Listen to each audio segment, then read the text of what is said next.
తల్లిదండ్రులు పిల్లలు ఏది కోరుకున్నా కొనిచ్చే దాంట్లో సంతోషాన్ని వెతుక్కుంటారు.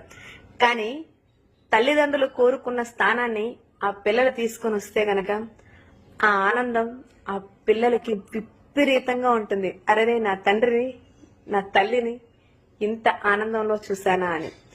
కానీ ఈ సృష్టికి పరిచయం చేసింది మనల్ని తల్లిదండ్రులే కాబట్టి మన కోసం మనం ఎంత కష్టపడతామో వాళ్ళ కోసం మనం ఒక 10 రెట్లు ఎక్కువే కష్టపడి వాళ్ళ సంతోషానికి మనం పునాదులుగా నిలవాలి. నా ఆలోచన ఏంటంటే మనం వేసే ప్రతి అడుగు కూడా గౌరవప్రదంగా ఉండాలి అనేది నా అభిప్రాయం. మీరు దానికి సమ్మతిస్తే గనక సరైన మార్గంలో వెళ్తారని ఆశిస్తున్నాను.